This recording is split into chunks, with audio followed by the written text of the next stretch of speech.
What are you hoping with the last? I'm hoping seafood. Seafood and a mixture of summer fruits. I like that. Yeah? Gentlemen, you have to make your decision. What's it going to be? I think we're going to go classic Australian summer fruits and seafood. I decided to choose the seafood and fresh fruit, even though it's a bit safe and the other competitors might feel safe with that as well. I think we've got more options with these two. Kirk, Eamon, have a look at all this beautiful, affordable produce that's available from now right up until the big day. But from now, you've got 5 minutes to pick 20 ingredients. Okay. So, I reckon salad, brandy if we have enough. We kind of jointly went for everything, really. How many lemons? You wanted that, didn't you? There's always that thought in the back of your mind that you've forgotten something, but look at all the ingredients, I think we've got it all. I want to throw that in just in case. Yeah. All right, that's it. Time's up. Well done, fellas. Woof, that was close. So then the fun part, revealing the ingredients we've chosen to the other two teams. Eamon, time to put them out of their misery.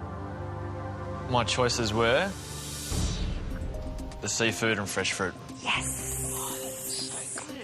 When I saw the snapper, I was like, yes. I have cooked snapper so many times before. I know exactly the kind of stuffing I want to do for this fish. You're doing the fish? Yes. We got a chance to discuss what we wanted to cook before we went into the pantry. Okay.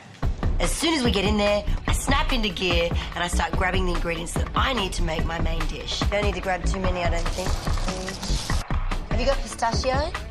OK, your time's up. Oh, Tabasco sauce. Come on, girls. Cheating the system. I used up every last second I could get, and I even went for the sneaky grab at the end of the moment. Alex, Simon, your time starts now. Alex and I enter the pantry with a plan. We know that we've got plenty of time to get the 20 ingredients. We've got potatoes. I'm freaking out. I've got to get enough produce to make my dish. The beans go all over the floor. It's crazy. Come on, guys, count those ingredients and get out of the pantry. Let's go. Good work, guys. You need to bring us Christmas on a plate. 2 dishes, 90 minutes. Good luck. Jingle, jingle, jingle. Your time starts now.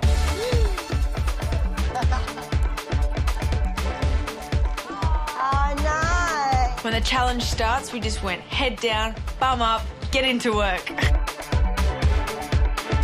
Kirk, Eamon. Yep. What are your dishes? My dish is going to be the stacked meringue pavlova with fresh berries and cream. Mine's a fillet of fish on an avocado, prawn, mango sort of salsa stack.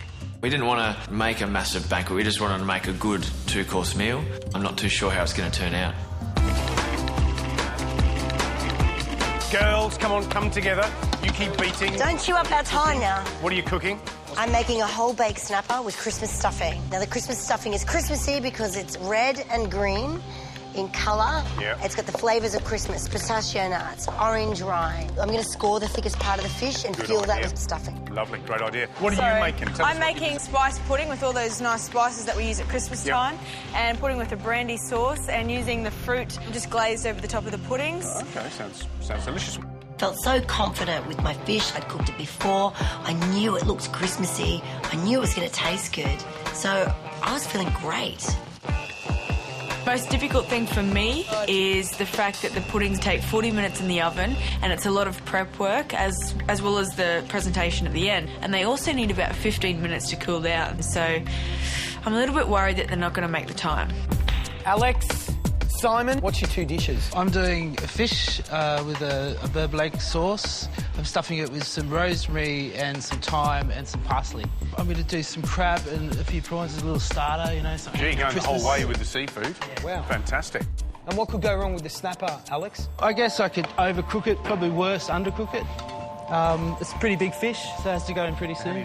I'm going to do a vanilla bean panna cotta with a fresh raspberry coulis, scattered with fresh fruit around the plate. Wow. And there's going to be just a hint of brandy in the coulis. The thing I'm worried about the panna cotta is making sure that it sets. Well, if the gelatin doesn't set, obviously it could be runny. Are you serving it out of the mould? I will be serving it out of the mould, so that's going to be tricky as well. I've got to get that right.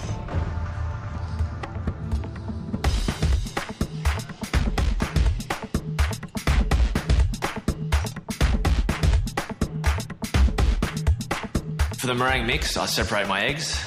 I whisk my eggs until they're fluffy. I then incorporate some sugar until supposedly they're supposed to be nice and stiff. This time they turned out a bit too runny. So I'd start again. Do the same process. I still wasn't happy with it, so I decided to do another batch. So George and Gary come over to pay us a visit and they offer their opinion. You know, if you add too much sugar at the beginning, that stops the aeration. If there's fat in there, it stops the aeration. Bowls are dirty because it's fatty, that stops the aeration. So, Little pinch of salt as well. alrighty, best of luck. 30 minutes down already, you've got an hour to go. Remember, this is the challenge that sends somebody home. I'm stirring my panna cotta. I look over to see Alex on my left. He's got 4 different things on the go. And he looks like a madman. George Eamon was in the driving seat. He got to pick the teams, pick the ingredients. Do you think that's paid off at all? He's understood that Kirk is the better cook. Yep. So he's picked him, and they've created a menu that's quite appetising. Eamon's on his 3rd attempt on the meringues. Is he going to be able to do this? I thought it was going to be easy, and it's turning out not to be at all. How do you think the girls are going? We've got a little crusted snapper. Beautiful flavours that she's putting together. Pistachios, lemon zest, chopped parsley. It's all flavours of Christmas. And we've got a pudding with some sort of spicy fruit. That appeals to me a lot.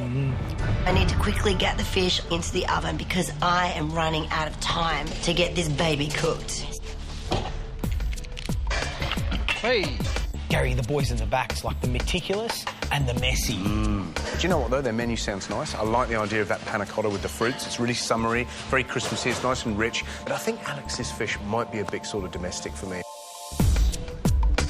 Having used the deep freeze in the pressure test and seeing the results, I'm confident that they'll set in time. "45 minutes down, you're halfway through. We can smell Christmas in the room, an Australian summer." There was only 45 minutes to go, and I had just put my moulds in the oven. How long does it take to cook? 40 minutes to cook. They take 15 minutes to cool down. I'm thinking to myself, I'm not going to do this.